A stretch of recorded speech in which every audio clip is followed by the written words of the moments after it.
Good morning, everybody.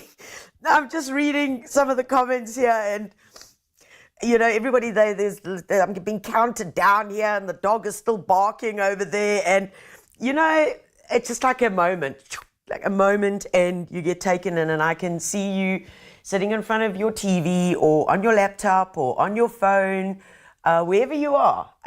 Here you are, right here. Isn't that me? Do you ever stop to think about that? Did you hear the dog? Just don't stop to think about it, because when I kind of wonder how I can send big files here and there, and I can talk to you, and there you are at home, isn't it just quite amazing? In fact, I can't think about it too much, because then I get super stressed, because then I think like the gremlins are really out there controlling the world. We don't want to go there on that conversation. So let's say good morning. Linda, good morning from a cloudy Randburg. You guys have had some amazing rain. Maureen, good morning. Renata, good morning. Nick Davids, this channel is one of my favorite channels on the whole of YouTube. You go, boy, you go. I'd love to know what you enjoy. I mean, is it the gardening? Is it the DIYs? Are you learning stuff? I mean, that's like, I like that. Cool. Good job. I like your big N there as your name, yes. Debbie, good morning from Leisure Bay. Thea, good morning. Laas gesien, waar was jy? Ek was hier, waar was jy? Ne? Waar was jy? Indira, good morning from Port Elizabeth. Guys, it's great to have you here.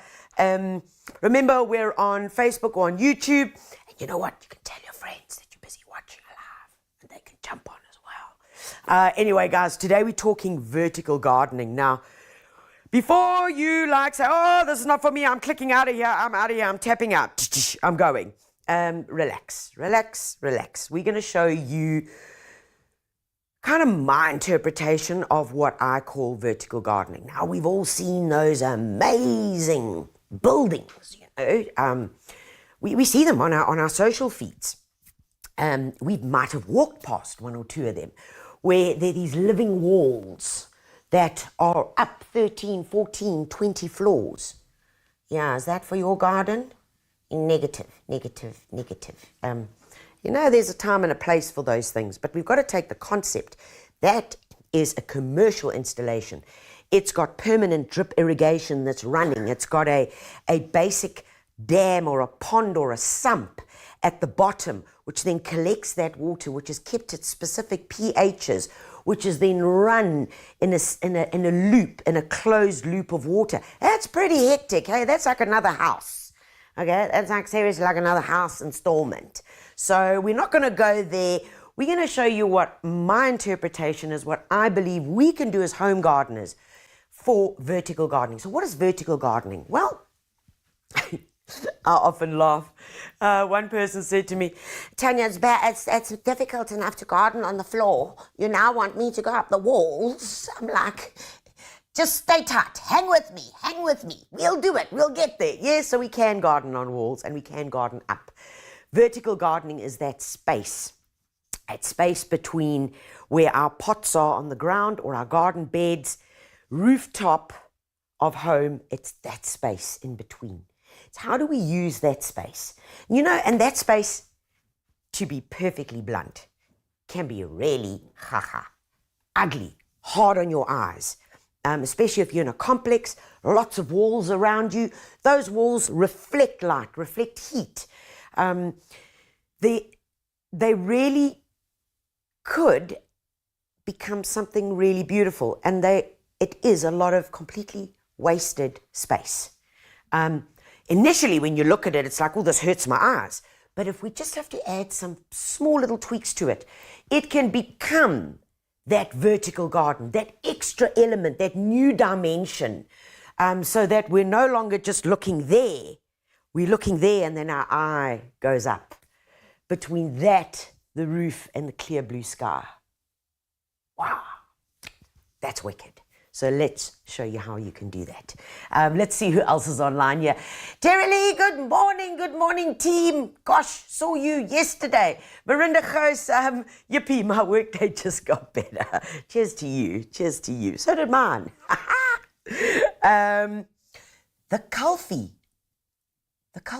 Oh, what a cute little new thing you've got there. Have you seen that? It's like a little calf there. I'm here for a reason. I just built a modular, vertically extendable gardening system about 2 months ago, and I'm still trying to learn to make it better. So I'm like, okay, Kulfi Sian, send me some pics. Maybe we can help you out, or hopefully you're going to get some great ideas from here. Robin, good morning from Pretoria. Great to have you guys here.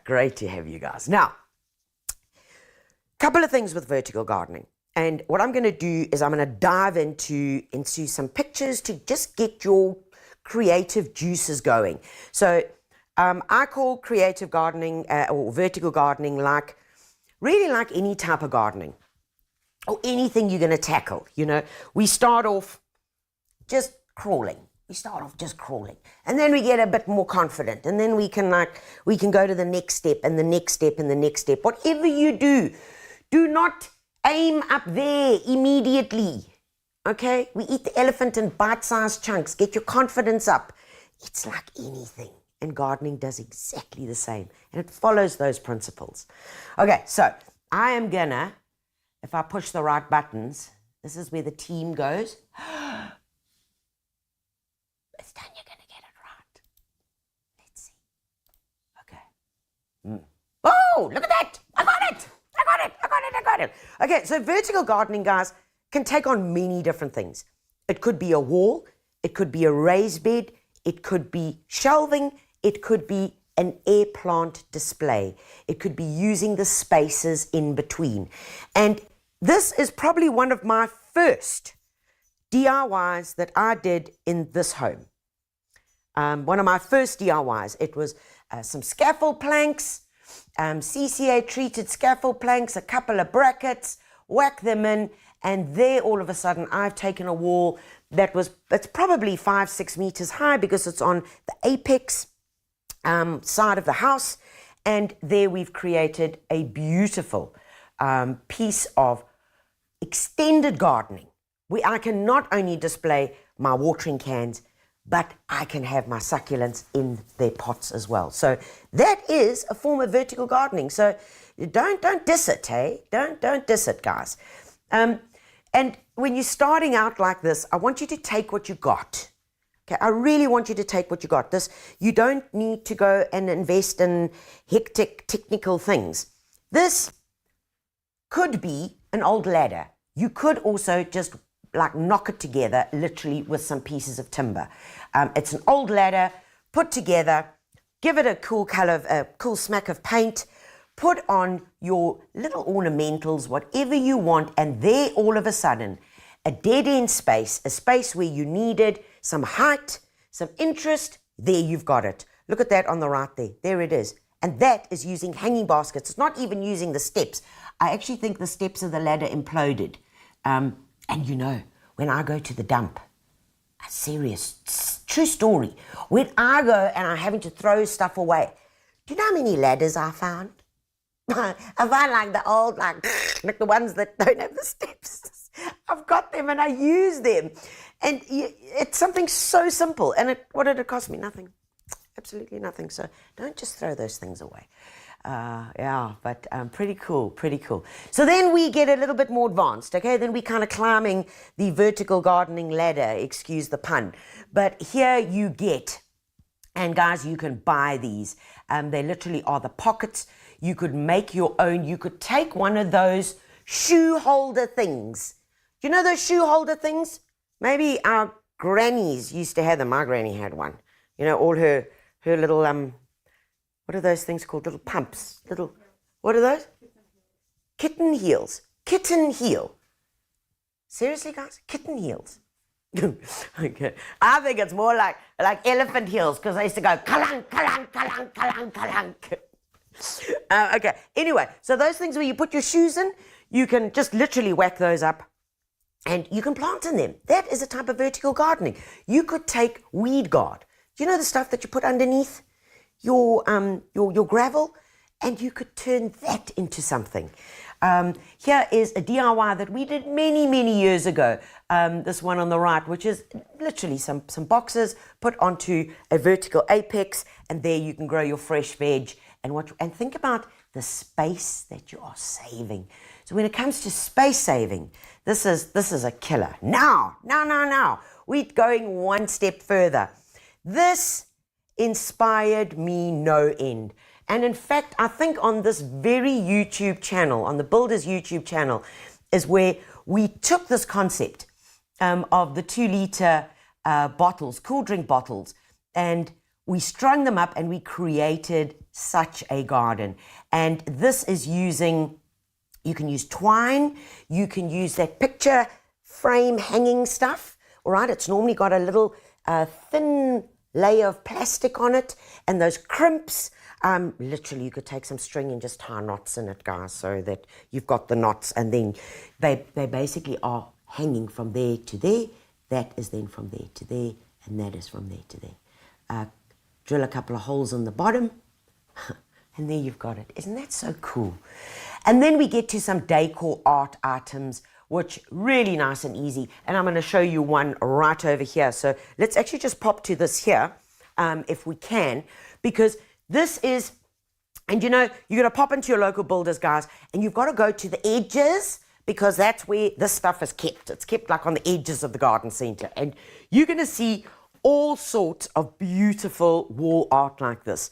Whether it's just like that one piece that you saw there in the PowerPoint, in that image, it's just literally one piece that you pop on. But this over here fits a terracotta pot beautifully. Of course, you could plant directly into this, or we've got a cheat sheet. And the cheat sheet is if you want to take something that's in flower, something that's looking good, and you could take it with the right size pot and you could just pop it in there. All right. Always make sure that if you have got something at home, or that you are popping into your builders, that you take this, whatever your pot is, all right, and make sure that you've got the measurements right. Okay. Of course, you could plant it in there. However, I'm going to say this, guys. If it is seasonal color that you want to use in here, I would rather not. I would rather not plant it in. I would simply just get the right size container, plastic container that the plant is in, and then just pop it in there. So it's really easy. When seasons change, when these go off flower, because these are seasonal, take them out, pop them into the garden, and yeah, you're good to go. Okay, does that make sense? These are gorgeous. I love them, and they're so easy. I mean, this is one. What is this? 1, 2, 3, 4. 4 times screw. Okay, 4 times screw, that's it, in. Okay, right. Let's get back to this over here. Okay, oh, this is super, super cool, guys. And I want you to try this. I've made a couple of these, and absolutely wicked. And now, these pots, and I saw these pots, we saw these in Thailand, I think, at one of those. Was it? Oh, no, it was in the Cape. It wasn't even over the ocean. Look at that. In Swellendam, daar sy, in die lekker Kaap. And all it is taking, you can do this with plastic pots as well, but the terracotta pots, that consistency I just love. And various ways of doing this, guys. The easiest way that I've found is some thread bar, which you can pick up at your local builders. Thread bar, a 10mm nut that fits onto the thread bar, what do you call that thing? A washer, all right? Another washer and a nut. That goes through. You've got it there. You've got the next one. You can control your space by simply just moving the nuts and bolts up there.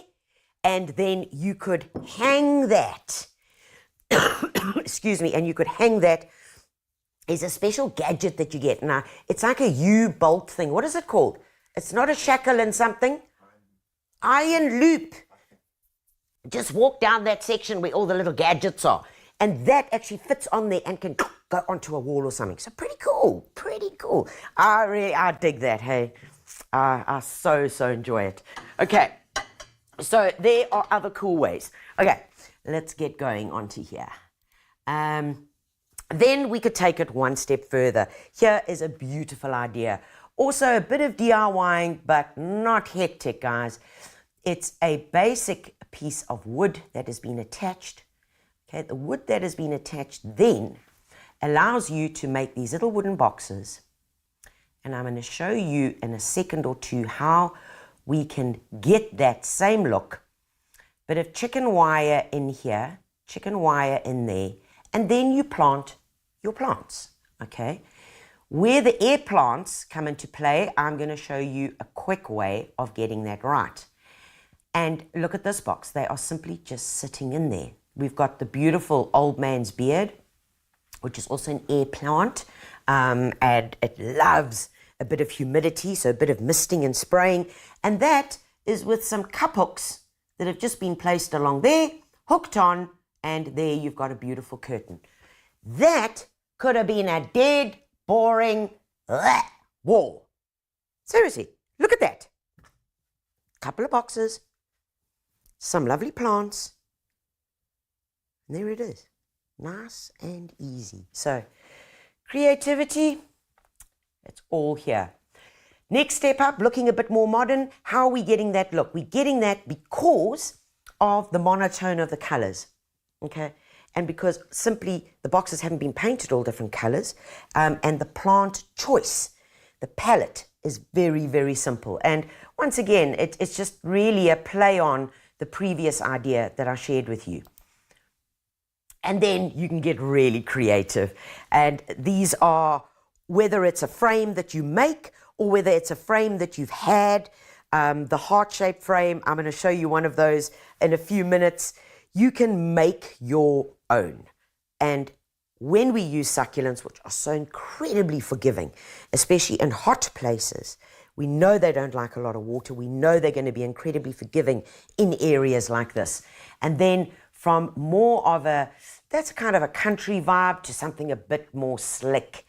And you see the slickness is achieved very simply by grouping the plants, having a very geometric shape. This is a very simple structure to make, guys. It's a couple of pieces of wood, forms a base.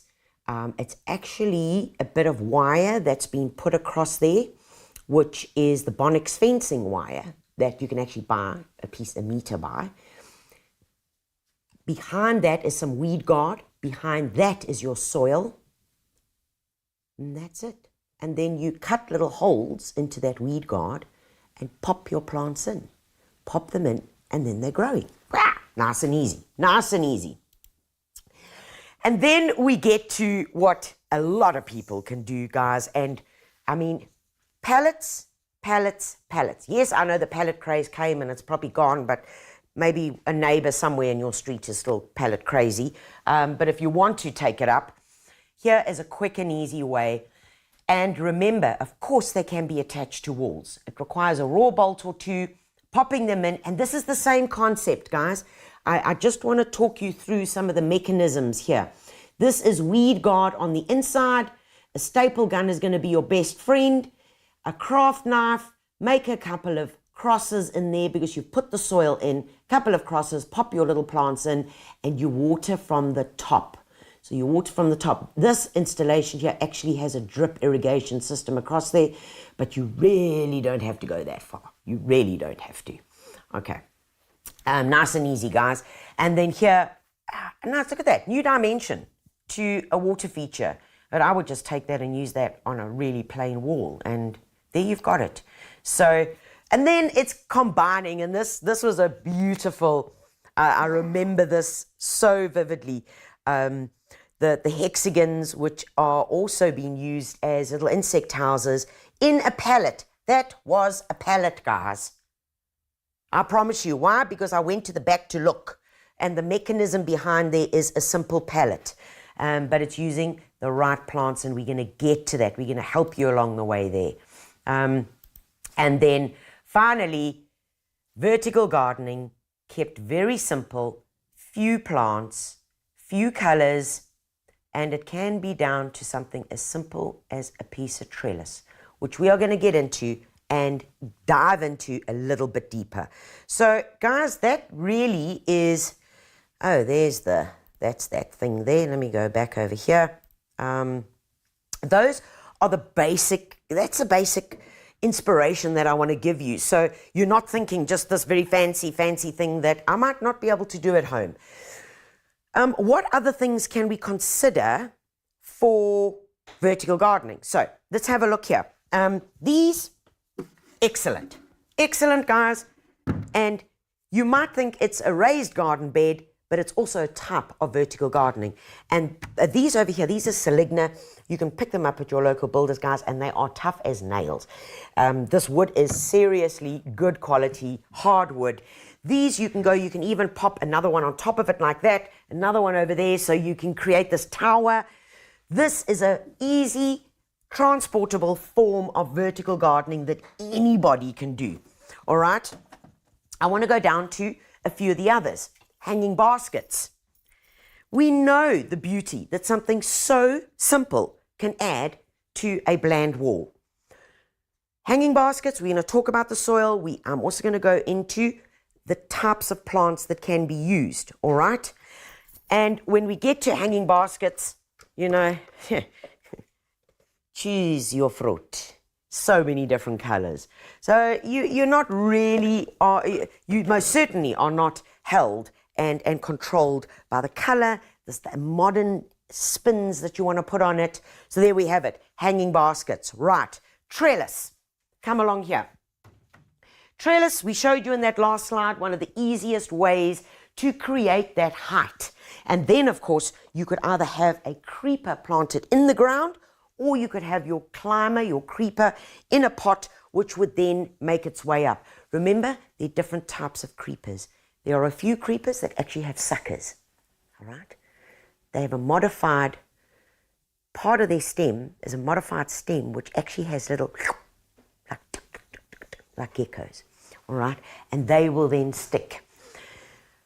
On others, you are going to have to create something for them to climb on. So a trellis like this would not be ideal. This trellis would be more ideal for placing something like this, or just to screen the neighbors. Of course, you get many different types of trellis. Ones with the crosses, the open. Okay, so let's just use this one as an example.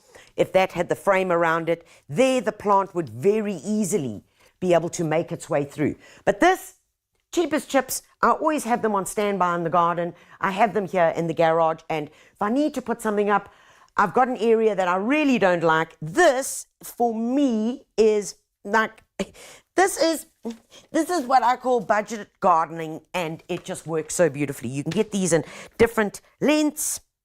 So your width, basically, pop it there, up it goes. I normally would either just put something on the wall like that. If I'm attaching it to something, a couple of cable ties does the job. If I want it to stand on its own, drop in a support there, drop in a support here into the ground, few cable ties, and Bob's your uncle. And then we can even turn it that way for many other options. So yeah, this is, I mean, even works as like a little dog fence, truth be told. Okay, so, and now I've got all the dust all over me. All right, so, just back onto trellis. Just one thing on the trellis, guys. If you are putting trellis against a wall, and I'm talking about concrete walls, so like your courtyard, home, wherever. If it's an exposed hot wall, please just get some little off-cut pieces of wood. Okay, just little off-cut pieces of wood like this. And what I would strongly suggest is that you put this onto the wall first. So you're attaching that. So you would use your hilti, put it in with your hilti, and this is the small little off-cut. Useless. Is actually the most important aspect of your entire trellis, because we put these on, 4 of them on, to attach your trellis. Really simple then. Just zit into here. But what this does is it gives space.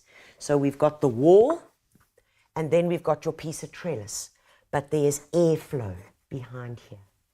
Airflow is so, so important when it comes to attaching trellis onto a wall. Imagine the heat build up. And very often, if you have attached a piece of trellis straight onto a wall, you will find that that plant maybe is a bit slow, or maybe it grows a bit and then it dies, grows a bit and dies. That's simply because of the heat. That wall is absorbing all of that, and then it's reflecting it back out. Okay, so it's this. Can you tree it? A little piece of wood like that. Okay, so that answers that. Right. Other forms that you can also do in terms of growing vertically is a moss pole. Now, we've told you you can make your own. Nice and easy. I mean, look at this. Look at this Swiss cheese plant. Look at this guy. We brought him down from the house to show you this morning because this guy is so happy. We've taken him and he's actually trailed along a piece of furniture that we've got in the house, and he just kind of carries on. So plants, especially for indoor plants, their functionality can be so much more than just a plant. Here, Swiss cheese plant on a moss pole, which you can make yourself. It's a bit of this plastic wire that you can buy by the meter. You know that stuff. A couple of cable ties and a little bit of coir. And there you go. All right. So that's also pretty cool. And the other thing with indoor plants, like all of these options here, is that if we have got shelves in the home and we're wanting to add that next dimension, do you know, these guys up here, they love it. There's your form of vertical gardening. And you've changed the aspect completely and the look and feel. Okay, so don't limit yourself by thinking that that plant needs to be a whatever, and a little ball thing there. Okay, so cots. This is where technology and clever thinking people have just taken it to the next level and make it so much easier for you and I. Okay, so pots, guys, you can buy one of these. Now, you must think, well, that's great, Tanya. That's just like some terracotta pots. Wait, because this is so cool. And I'm going to show you what these look like, because these are, you get them in a set like this, but look. See there? Oh, aha, I got you. Okay, so it's those, there, and there. And literally, all that is throw you away there. All that is a Hilti, a screw with a washer, pop it in, and I mean, there you have it. You could have it literally coming down here. Great for orchids. They love it. You know, when you get those orchids as gifts, those moth orchids, those phalaenopsis and whatever, and all those other things that you've got to keep alive, they actually love being in here. Straight into here with a bit of bark, bit of moss around the top. And of course, remember what I said to you. Remember that we come back to when it's seasonal color. If you're wanting something, rather just use this as the holder. Okay, just use this as a holder. So you can have these on, and they're really nice and easy, guys. And when you get bored of them, you just put them away, and then when you have the moment again, you can just bring them out and attach them. Okay, makes sense. All right. Now, what if you don't have the budget for those guys? Yeah, oh, okay. We're going to show you something else. So, folks, we know that plastic pots are no longer just a plastic pot. We know we can get them all sorts of different colors. You can get them in the neons, pale blues. We also know that there is amazing, there are amazing products, spray paint products that can take a black pot like this and turn it into something incredible. And it's got a primer in it. It's a Rust-Oleum. You'll find it there in where all the spray paints are on the bottles, in the tins. Give them a shake and you can create whatever color you want. But I believe there's some questions. So let me try and find how I get to the queue here. Oh, there it is. Okay, let's just get to that before I dive into that. Jason asks, Hi, is it better to water plants with bottled water instead of bottled water? As in this, as in what I'm drinking. Okay, this is sparkling. So it's a really good question, and I'm going to say this to you. First prize, rainwater. First prize, rainwater, and I'm sure with the water crisis that all of us, wherever you are, have been experiencing, too little, too much, water all over but not coming out the taps, that we've got municipal backup tanks, which is basically a JoJo tank, our main line goes into there, and it serves as a backup for when our municipal water is cut off, okay, or there's a problem. We know that we might have 1,000 or whatever size that tank is, 2,000 litres, like as my safety. It's like our piggy bank of water. Okay, so yes, if you can catch rainwater, that is first prize. If you're using tap water, let it sit for 2 hours. That's it. Let it sit for 2 hours. And I know that's kind of like, well, you're going to say, gee, Tanya, like, how am I meant to water my garden? And I'm going to say this as a general rule, guys. For large spaces, of course, we can't really do that. But for your priority plants, you know, like if we've got a feature like this and we've got 3 amazing plants, yes, we are going to use some water that is sat for a while, and we are then going to use that water. Okay, before I get into more detail on the care, I want to show you this quick trick. Okay, it's normal black plastic pots, guys. So take as many as you want, or you don't want. Remember, we can spray paint them. Oh, you can go wild. You can paint them. You can do whatever. All right, so I've got a few little screws here. They call this the turbo screw. I love it. I love a turbo screw. And what I've got here is a little washer, and these washers are actually, this is a washer from a roof washer. This is a roofing screw washer, but they're really inexpensive, and you can get quite a few of them. So all that I'm going to do is the following. So we're going to take that, we're going to pop it through there, okay, and then do this on a flat surface, and I'm actually going to get this here.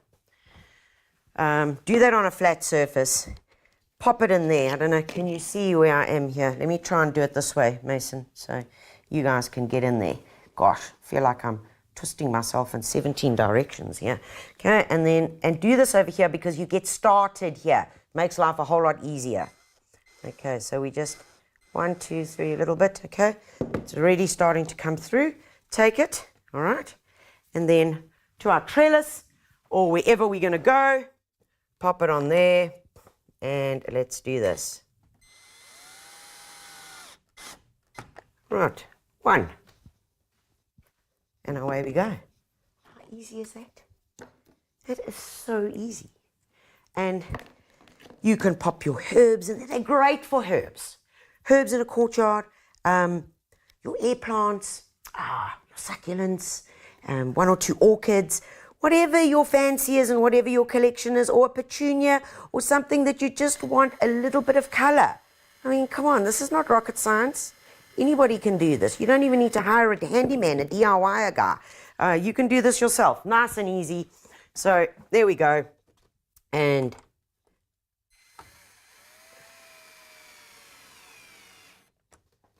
Bob's your uncle. What was that? 30 seconds flat. Done. Okay. You got me. You got me.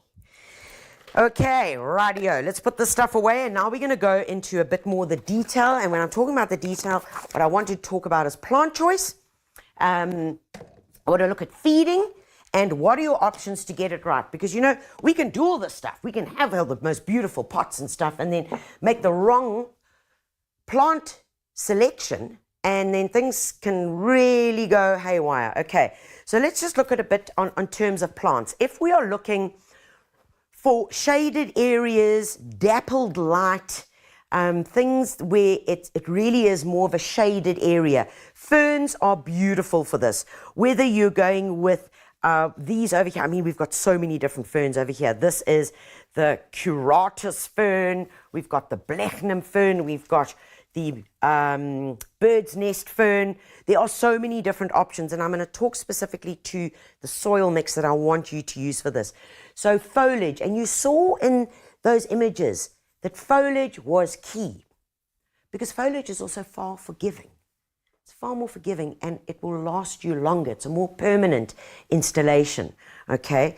And then I spoke a little bit about your seasonal color. That also is an option. Beautiful staghorns. Perfect for creating that. And remember, they love a banana skin in there, hey? So once you finish your banana, well, you can either make a great liquid plant food, or you just take the peel and you just pop it in here. And they absolutely love it. You'll see it grow like a wild thing. Here is the old man's beard. All right, another air plant, which is fantastic. Let's go across here, because I want to talk to you about some other plant choices. And these, I think I shared with you a little while back, but this is a sweet potato, but it's just grown for its foliage. And these are amazing plants because it's trailing. And if we had to put that into a pot, into a hanging basket, you can imagine these swathes of this beautiful foliage that's just oozing down here. And I mean, look at that. Isn't that amazing? Isn't it gorgeous? Ew, I love it. Love it, love it, love it. Okay, this doesn't actually make, it does make a potato, but don't eat it. It's very bitter. It's ugly, ugly, ugly. All right, hot, dry areas. Pots that you're going to forget to water. Hanging baskets that you're going to forget to water. This, here they are. This is what we call the Senecio. Oh gosh, it's got so many names. This could be the string of watermelon. It could be the string of teardrops, water drops. You know, you get the dolphin, string of dolphins, you get string of pearls, whatever string it is. Love the same conditions. Can be hot, can also be dappled, and they will adjust, and so easy to grow. The biggest thing you need to know is don't overwater them. Donkey's tails changed its name. It's now Curio. It's an amazing plant. Absolutely amazing. So there you've got some options that you can most certainly use for hot, dry areas, and even because they're incredibly versatile, low light, that you're going to forget to water. Okay. Yeah. All right. Okay, so stay there, because I want to show you a quick trick that I showed you all those fancy things of like, yeah, that was very fancy, on the walls with the hearts and the whatever. And I want to show you a quick trick here. So some beautiful air plants, you know, and then we get them, and then we're like, oh, well, what do I do with you now? You know, what do I do with you? Yes, we can hang them up. We can put them onto a log or whatever. But these I've had, and I've recycled these so many times. So you could make your own. Hopefully you can find one of these at your local builders. And the quickest way to do this is you get, and this is important, guys, it's the little things that matter, isn't it? Always. And this over here is, it's a wire, and you'll find it near the gardening section. But it's a plastic coated wire. Okay, plastic coated. Ordinary wire, plant's not happy. Okay, so it's a plastic coated wire, and it's it's nice and thin and easy to work with. Then all we do is we take a little piece of it, and I'm not going to do the whole thing here, but just to show you how to do it. So you would take it, and you would literally go through a couple of leaves, because remember, this is where the roots grow from, okay? The roots grow from here, so they'll eventually anchor themselves into here. So this is just a kind of stopgap to allow the plant to anchor its roots. And all you do is you feed it through here a little bit. Just like that. Okay, feed it through there. Then I pop it onto here. Okay, pop it onto here. Get it through. Yeah. There you go. Pop it onto there. Twisty, twisty. Okay. Twist it on. Come on. There you go. Okay. We can go back one more, but there it is. That's enough. I mean, that thing ain't going anywhere. There it is. So imagine if we did all of that, did them all over here, okay? There, and there. I'm only going to do 3. Yeah. Only going to do 3. Let's do that over there. And then you take your coir and you pop your coir in between. Ha ha ha. Look at that. This is DIY in 30 seconds, guys. And there you have it. I mean, isn't that pretty? They just then sit in here. You've got that beautiful change in color between the coir as your background, and then pop it here and the air plants. And remember, all you're going to need, and there it is. I mean, that on a wall would look really gorgeous. You could have 3 of them. All they need is a bit of a misting. So I love these spray bottles, and I'm going to talk to you about these spray bottles right now before I forget, because with any vertical gardening, watering can be difficult, you know. Like how do I get there? Like, what do I do? For the smaller stuff, the more delicate stuff, especially things like the air plants, which really do enjoy regular misting, it literally is with one of these guys. You can control it, give it a misting, okay. I really do like this one because of the lance, okay. I can get higher. So, you know, I am a bit on the short end, vertically challenged. So there I can get this thing there, and I can stand, and I could probably spray the producer from here if I really wanted to, you know, if I put it onto that one. So, you know, really does a great job. And you also can get those lances which you attach, and they can get you to that height. So, guys, it's not always about the hose pipe. You know what's going to happen, eh? You're going to remove most of the soil from whatever is there. All right, which is why this is what I prefer. Okay, it's going in there.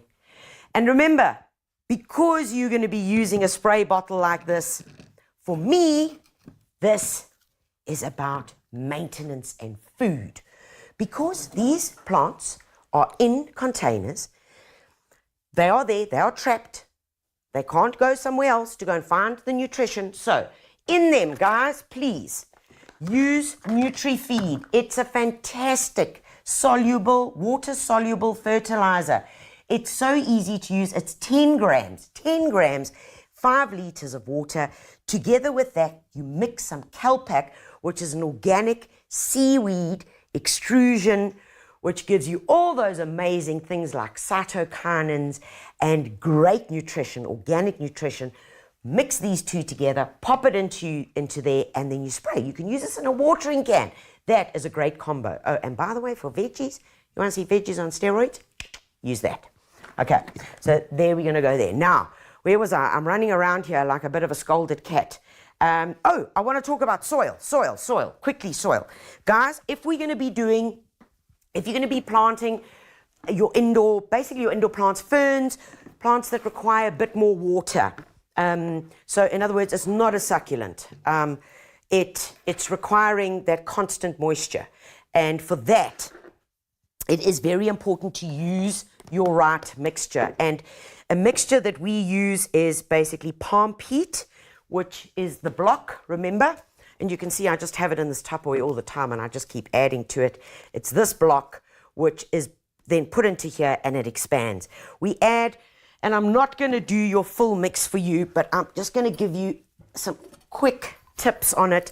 If I were to use one measure of palm peat, I would then use normal potting soil, guys. And normal potting soil, I would add 1, 2. So I've used 2 potting soil, 1 palm peat.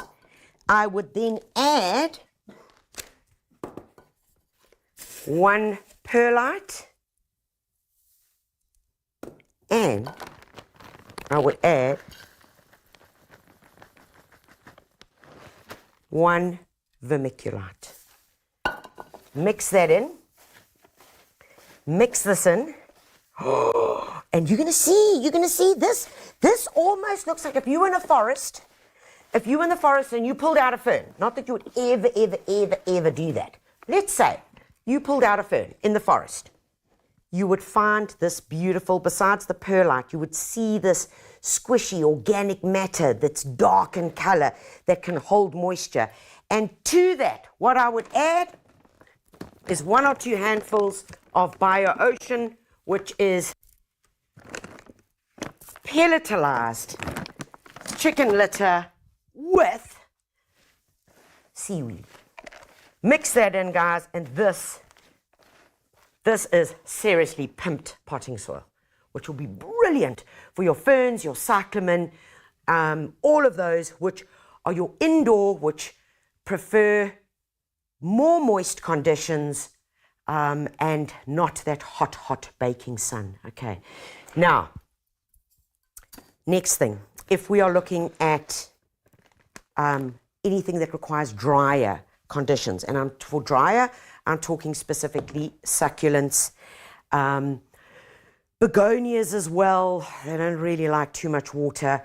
I'm going to say you take your exact same mixture. So it's the 2 parts potting soil.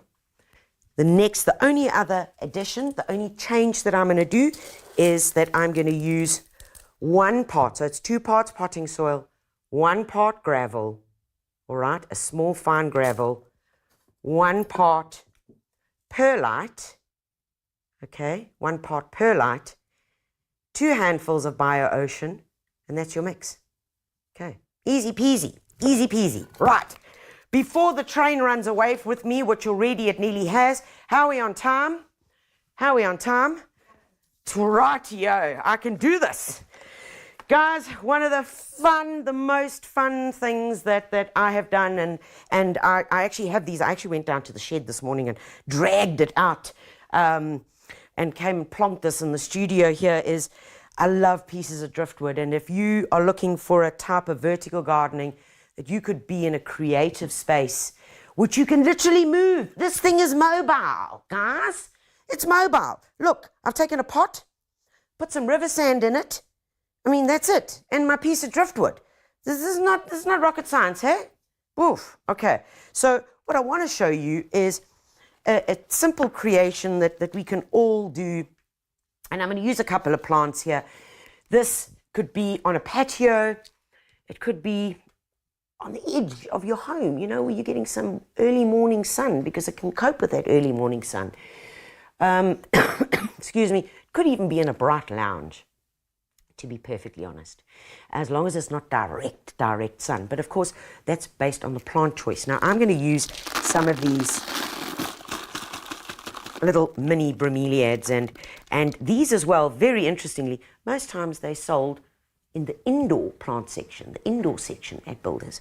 But you can take these little guys, and remember, they make lots of babies. So once you've got one, you're going to have loads. So we've got these beautiful crevices and natural crevices here in our piece of driftwood. Now, if it's not big enough, moenie stress nie, okay? Please don't stress, because all we then do, and just hang tight, I just need to get my wire. Ooh, wire.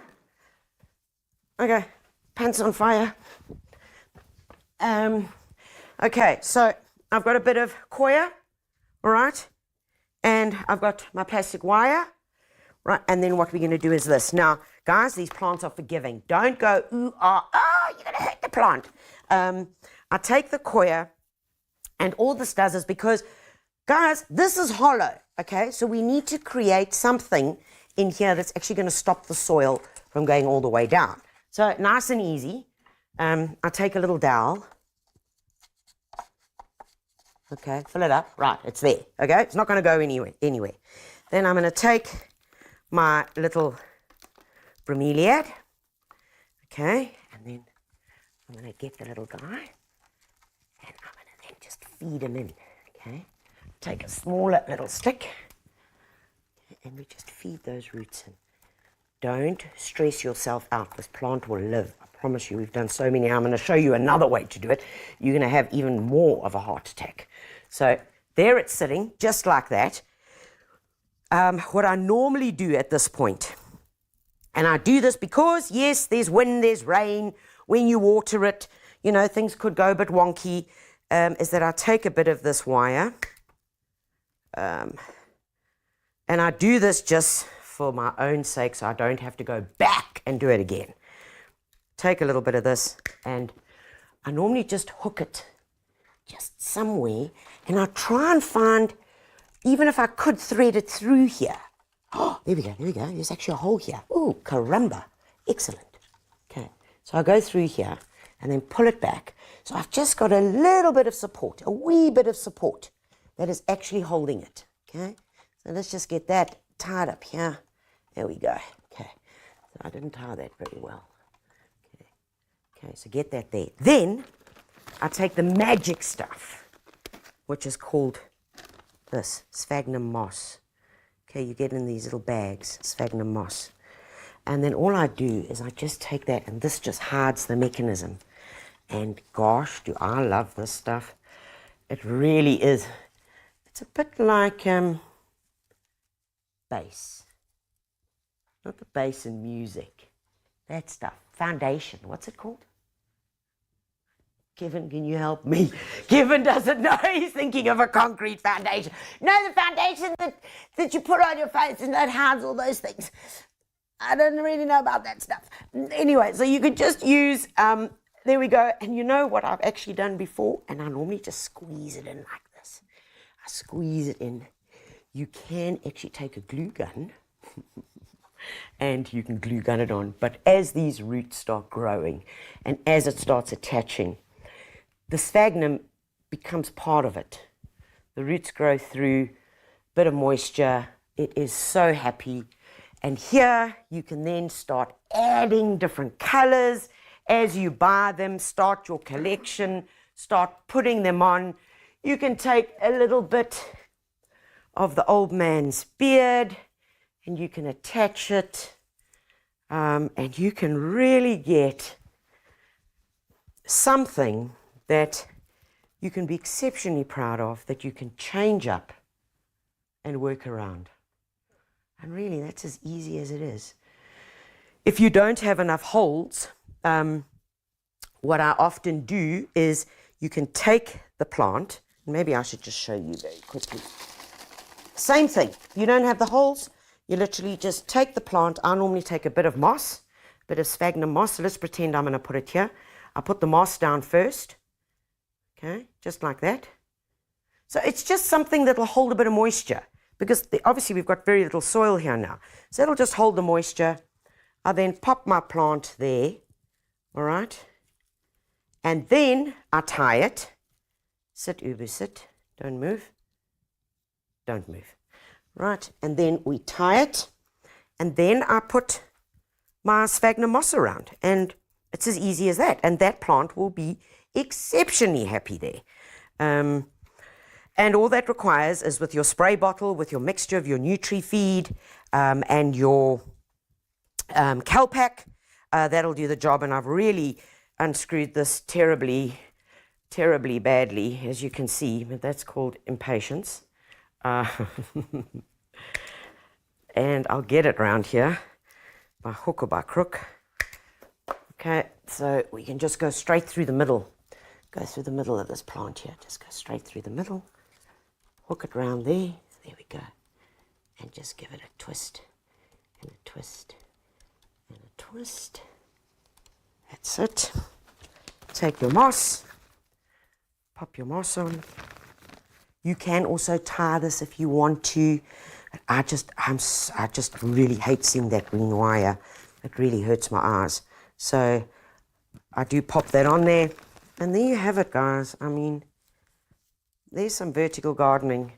Whether you live in a flat, whether you're in a mansion, whether you've just got a patio, you can really go wild. And you can then start attaching some air plants to it, and getting a whole different look and feel as you go. So there we go. That's vertical gardening done really simply, with taking a beautiful piece of nature's art and creating something that's yours. And you know what? When you get bored of them, when you get bored of those, you take them off and you put something else on. Isn't that the beauty? And it's movable. All right, guys. Remember, if you're looking for more inspiration, You can always get the latest copy of The Gardener and Detainee, which is at your local builders.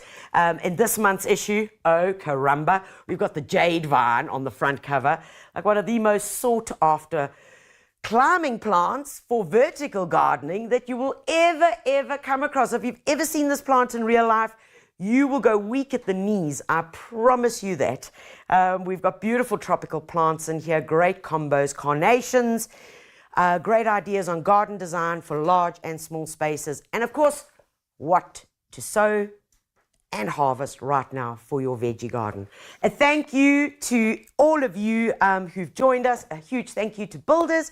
Thank you to all of you who've been watching us. And guys, this is the last of 5 years of live productions that are coming to you from Assegai in our beautiful studio. It really has been an absolute delight. If you miss us, you can just go back and watch some of the reruns again, and I'll say hello. But it's been lovely having you with us. I've got to know you. I've got to recognize the names that arrive, and I've got to have so much fun. And in between it, I hope that I've inspired and made you brave enough to tackle parts of your garden that you might not have before. And what's most important is that you take care of you and yours. Until next time I see you, happy gardening. God bless.